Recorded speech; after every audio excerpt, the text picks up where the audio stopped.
Hello mga beshi, sabay na nga po kami ni Atina na ginigising ni Mama. Ito nga yung araw ng first day of school ni Beshi Motina. Tingnan nyo naman ang sweet, akala mo namang hindi nag-aaway.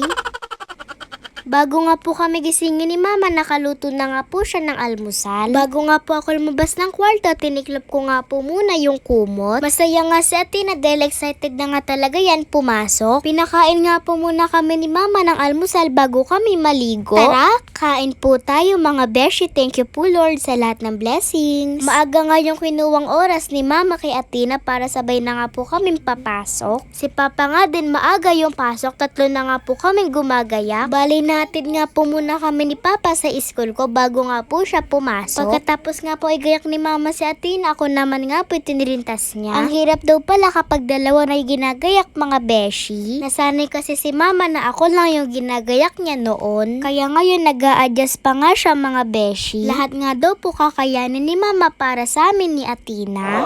Naglagay nga po ako ng lip balm para hindi nga po madry yung lips ko. Pinicturan nga lang po kami ni Mama pagkatapos pumasok na nga din po kami. Good luck sa first day of school mo, Beshi Motina. Pinatid nga po muna ako nila Mama bago nga po pumasok si Atina. Dahil 7:30 pa nga yung pasok niya. Gandang-ganda nga ako kay Atina, bagay na bagay nga yung uniform niya. May baon na nga akong tanghalian para hindi na nga po ako dala ni Mama. Meron na din po kasing trabaho yung mama ko. Dito nga nabidyoan nga po ako ni Mama, magpa-flag ceremony nga po kami. Dahil maaga pa nga tumambay nga po muna sila ni Atina sa labas. Walking distance nga lang po school ni Atina sa school ko. Pagkasundo nga po sa akin ni Mama ng hapon, umuwi na nga din po kami kaagad. Dahil may biglaan nga pong bumisita sa amin. Kaya maaga nga kaming nagsara ng shop. Bumili nga lang kami ng lechon manok. Di nga po kami nakapaganda dahil biglaan nga lang po to mga beshi. Kaya kung ano nga lang po istak dito sa amin, ayun nga lang po yung niluto ni Mama. Nagluto nga siya ng spam pork, barbecue at itlog. Wala na nga masasarap ako, madami nga po kayong kumakain. Tapos marami ka nga din kaagaw. Tapos kasama mo pa nga yung pamilya mo. Napasarap nga talaga yung kain namin dyan mga beshi. Ang sarap talagang kumain kapag nakakamay. Kain po tayo mga beshi. Thank you po Lord sa masarap na pagkain. Sa sobrang sarap nga mapapa-extra rice ka na lang.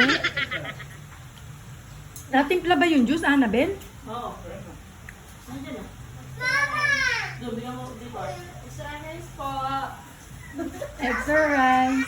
Ano mo na doon? Extra rice ka mo ko 10.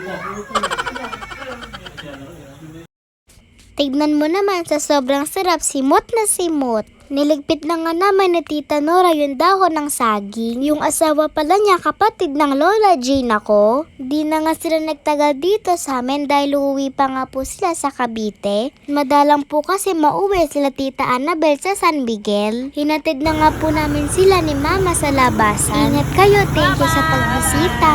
Ako naman yung pupunta sa inyo sa susunod. Yun lang, salamat sa panonood. Bye-bye mga beshi!